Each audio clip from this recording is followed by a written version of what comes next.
ले भाई।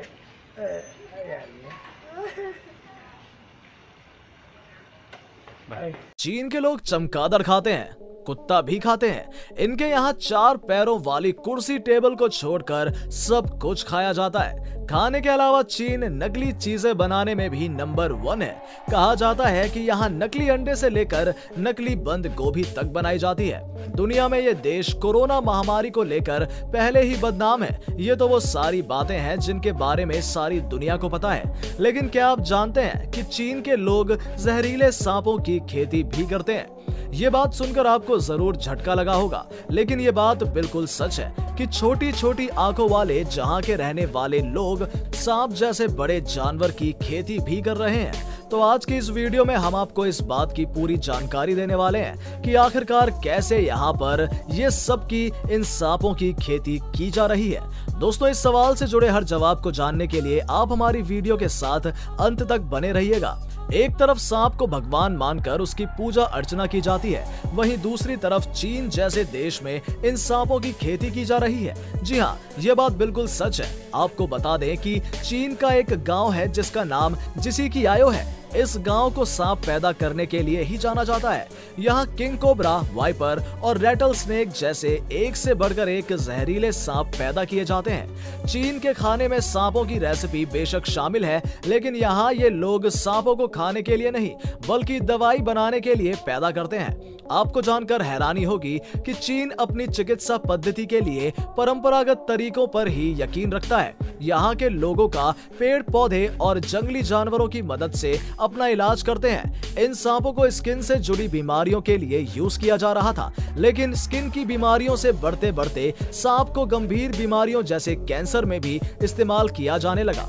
माना जाता है कि सांप से तैयार दवा शराब पीने से पहले ली जाए तो लीवर पर शराब का असर नहीं होता है और पीने वाला हरदम स्वस्थ रहता है। दवा के लिए सांपों के उपयोग को इसी बात से समझ सकते हैं कि साल 1918 में फैले स्पेनिश फ्लू के दौरान चीन में सांप के तेल से इसके इलाज की दवा बनाई गई थी। जल्द ही ये बात पूरी दुनिया में फैल गई और चीन के व्यापारी भारी मात्रा में सांप के तेलों की सप्लाई करने लगे। बाद में ये दवा गलत साबित हुई और यहाँ तक बात चली गई कि चीन के लोग सांप के तेल के नाम पर नकली चीजें बेचा करते थे। जिसिकियाओ गांव में चीन के लगभग 90% तक सांपों की जरूरत पूरा करता है, इसलिए इसे स्नेक विलेज या सांपों का भी गांव कहा जाता है। यांग होंगचैंग नामक शख्स को सबसे पहले सांपों को पैदा करने का ख्याल आया था। 80 के दशक में उसने अपनी जमा पूंजी लगाकर एक स्नेक फार्म बनाया और धीरे धीरे गांव वालों को भी ये काम सिखाया। अब गांव में 3 उद्देश्यों के लिए अलग अलग तरीके से सांपों का प्रजनन होता है। एक हिस्से में सिर्फ वाइपर सांप पैदा किए जाते हैं ताकि उनका जहर बेचा जा सके। एक हिस्से ऐसे सांपों की पैदावार के लिए है जिनका मांस खाना पसंद किया जाता है और एक हिस्से में सांपों की स्किन, आंखों और ब्लैडर से दवा बनाने के लिए ब्रीडिंग कराई जाती है। लकड़ी और शीशे के छोटे छोटे बक्सों में सांप पाले जाते हैं। जब सांप के बच्चे बड़े हो जाते हैं तो उन्हें प्लास्टिक की थैलियों में भरकर एक से दूसरी जगह ले जाया जाता है ताकि बढ़ने के लिए पूरा स्पेस मिल सके।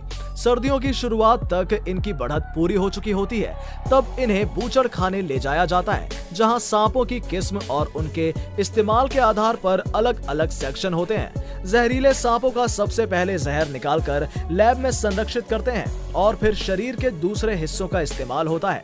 चीन के जिसिकियाओ गांव में सांप उगाने की परंपरा साल 1980 में शुरू हुई थी, जहां के लोग लगभग 170 परिवार सालाना 30 लाख से भी ज्यादा सांपों को पैदा करते हैं। कहा जाता है कि यहाँ पर पैदा हुए बच्चे भी कुछ ही समय बाद सांप के साथ खेलने लगते हैं। इस गांव के लोग सांप को बिल्कुल उसी तरह पैदा करते हैं जैसे हमारे यहाँ कोई किसान खेती में फसल उगाता है। सांप पैदा करने के लिए यहाँ के लोग सांपों की प्रजनन पद्धति को फॉलो करते हैं, जिसमें पहले सीजन में सांपों का प्रजनन कराते हैं, फिर पैदा हुए सांपों को पाल पोस कर बेच देते हैं। माना जाता है कि इस गांव से होकर सांप बड़े व्यापारियों के जरिए चीन के कोने कोने में ही नहीं बल्कि अमेरिका, जर्मनी, रूस और साउथ कोरिया भी भेजे जाते हैं। चीन के रेस्टोरेंट में भी सूखे सांपों की डिश बड़े शौक से बेची जाती है। ये एक्सोटिक फूड आइटम में आते हैं और बहुत ऊंची कीमत पर केवल पॉश होटलों में ही मिलते हैं। तो दोस्तों देखा कि किस तरह चीनी यहाँ पर रेंगने वाले कीड़े से लेकर